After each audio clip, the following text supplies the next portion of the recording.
আমাদের next generation প্রস্তুত আছে পরবর্তীতেও তারা মরার জন্য। আপনারা আমাদেরকে মারেন, আপনারা আমাদেরকে ধ্বংস করেন, ট্রাই করে দেখেন পারেন কিনা। ইনশাআল্লাহ আমরা আল্লাহর হস্তে, আল্লাহর উপরে নির্ভর করে এই জাতির, এই দেশের সমস্ত জনগণের ম্যান্ডেট নিয়ে আমরা ইনশাআল্লাহ রাজপথে দাঁড়াবো, দাঁড়িয়েছি, ভবিষ্যতে দাঁড়াবো। কোনো প্রকারের আশঙ্কা বা চিন্তা আমরা রাখি না। সো আপনারা যখন হাউজে সিদ্ধান্ত নেন, কোথায় সিদ্ধান্ত নিতে যাচ্ছেন, কাদের বিরুদ্ধে সিদ্ধান্ত নিতে যাচ্ছেন, রিসেন্টলি কি ঘটছে, 24কে আমার মনে হয় আপনাদের 24 ঘরের মধ্যে লিখে রাখা উচিত। আপনার বসার টেবিলের সামনে 24 শব্দটা লিখে রাখা উচিত। এটা আমার তরফ থেকে পরামর্শ।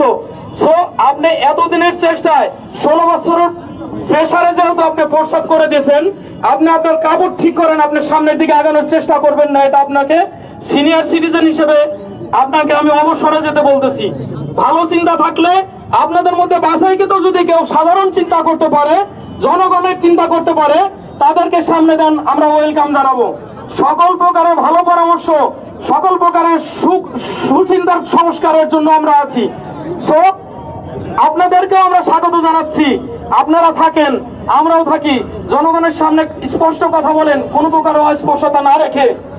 দেখেন জনগণ কাকে গ্রহণ করে, দেখেন জনগণ কিভাবে গ্রহণ করে।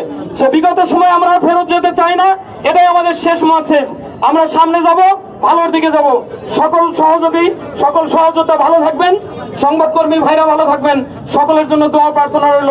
আসসালামু আলাইকুম। সংগ্রামী সাথী বন্ধুগণ, জাতীয় নাগরিক পার্টি ঢাকা মহানগরের উদ্যোগে আয়োজিত আজকের এই বিক্ষোভের এ পর্যায়ে বক্তব্য নিয়ে আসছেন জাতীয় নাগরিক পার্টির পল্লবী থানার নারী প্রতিনিধি রেহেনা আক্তার রুমি। রেহেনা আক্তার রুমা।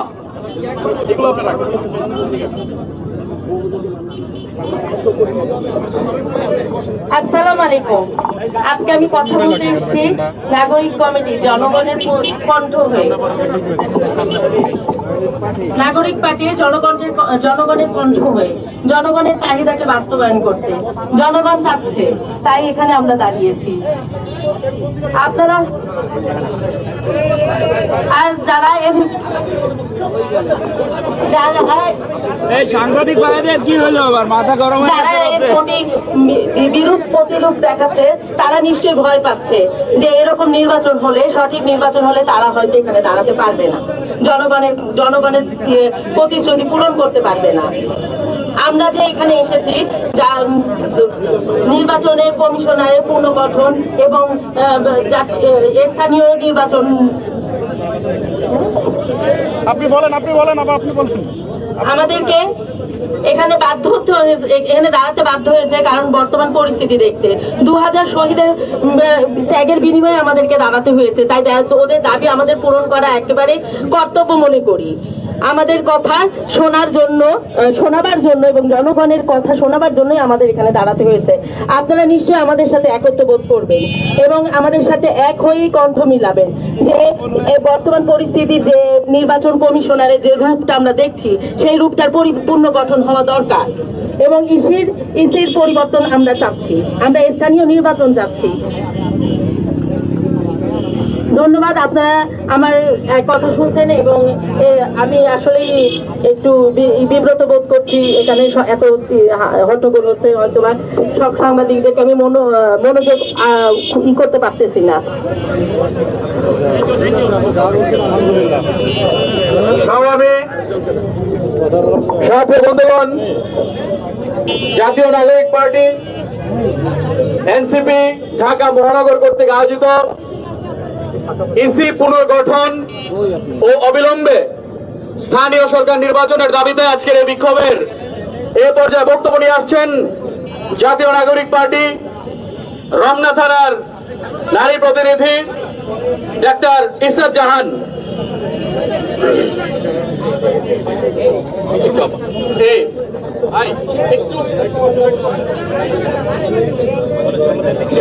সাংবাদিক বন্ধুগণ, প্লিজ আপনারা একটু শৃঙ্খলা মেনটেন করার জন্য আমাদেরকে একটু হেল্প করবেন। আপনারা দয়া করে একটু হেল্প করবেন। আপনারা যারা মিডিয়ার ভাইরা আছেন, আমি একটু শৃঙ্খলা করার জন্য আপনাদের দৃষ্টি আকর্ষণ করছি। আমরা আপনাদের সহযোগিতা চাচ্ছি। দয়া করে দয়া করে আপনারা শৃঙ্খলা মেনটেন করেন। আপনারা যারা আছেন, মিডিয়ার ভাইরা যারা আছেন, যারা সংবাদ সংগ্রহ করতে আসেন, প্লিজ আপনারা আমাদের প্রোগ্রামটাকে অ্যাসিস্ট করার জন্য আমাদেরকে একটু হেল্প করবেন। আপনারা বিশৃঙ্খল যেন কোনো পরিবেশ সৃষ্টি না হয়, এই ধরনের কোনো কার্যক্রম আমরা করব না, প্লিজ। দূরে দাঁড়ান, প্লিজ আপনারা আরেকটু কাইন্ডলি একটু পিছনের দিকে যান, তাহলে সবাই সবার মতো আপনারা স্থান নিতে পারবেন। আপনারা একটু পিছনে যান প্লিজ। মিডিয়ার ভাইদের দৃষ্টি আকর্ষণ করছি, আমাদের ডান পাশের যে মিডিয়ার ভাইরা আছেন, আপনারা একটু পিছনের দিকে যান, আপনারা একটু পিছনে, তাহলে সবাই আপনারা ফুটেজ দিতে পারবেন। আপনারা একটু অ্যাসিস্ট করেন। ওকে, সংগ্রামী সাথী বন্ধুগণ, জাতীয় নাগরিক পার্টি ঢাকা মহানগরের উদ্যোগে আয়োজিত আজকের এই বিক্ষোভ সমাবেশের এ পর্যায়ে বক্তব্য নিয়ে আসছেন জাতীয় নাগরিক পার্টি রমনা থানার প্রতিনিধি ডাক্তার ইসরাত জাহান।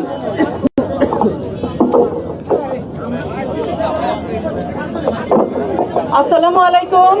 আমাদের মিডিয়া ভাই যারা আছেন এখানে সবার দৃষ্টি আকর্ষণ করছি, এই দুপুরের মধ্যে আপনারা অনেক কষ্ট করছেন,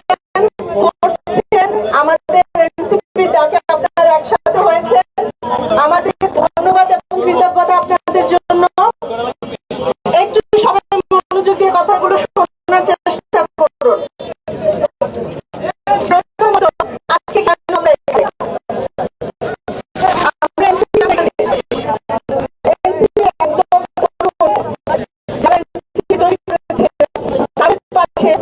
আমার মতো একজন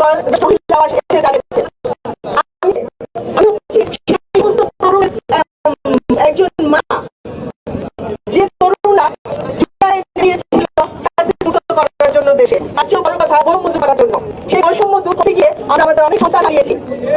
আমাদের এখানে যে সমস্ত বড় বড় রাজনৈতিক দলগুলো আছেন, তারা কি একবারও সেই মায়ের কথা চিন্তা করেন যে মা তার সন্তানটা হারিয়েছে?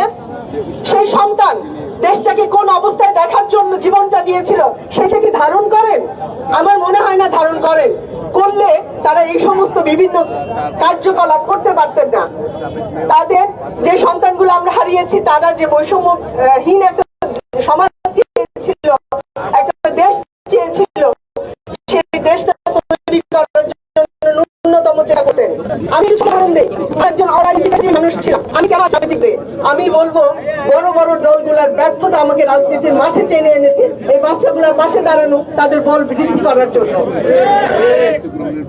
আমরা আজকে নির্বাচন কমিশনের সামনে একত্র হয়েছি। আমরা খুব অবাক বিস্ময়ে খেয়াল করেছি যে নির্বাচন কমিশন যে স্বপ্ন নিয়ে আমরা দেখেছিলাম, যে স্বপ্নকে ধারণ করেছিলাম যেরকম হবে নির্বাচন কমিশন, আমরা তার ছিঁড়ে ফোটাও পাচ্ছি না।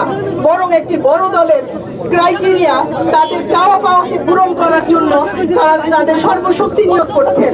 আমরা নির্বাচন কমিশনকে ধিক্কার জানাই।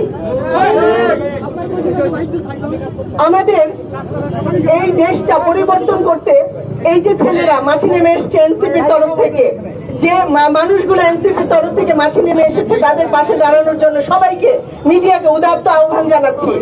আমরা চাচ্ছি একটা সমাজ তৈরি হবে, আমাদের দেশটা তৈরি হবে এমন ভাবে যে এখানে নির্বাচন ব্যবস্থার পরে যে সরকারটা আসবে, সেই সরকারের তৈরি হওয়ার কোন রাস্তা থাকবে না। কিন্তু আমরা দিনের পর দিন দেখছি, আমরা হতাশ হচ্ছি যে সেই রাস্তাটা তৈরি করার জন্য কিছু আমলা, কিছু কামলা এই সমস্ত কাজ কারবার করছেন।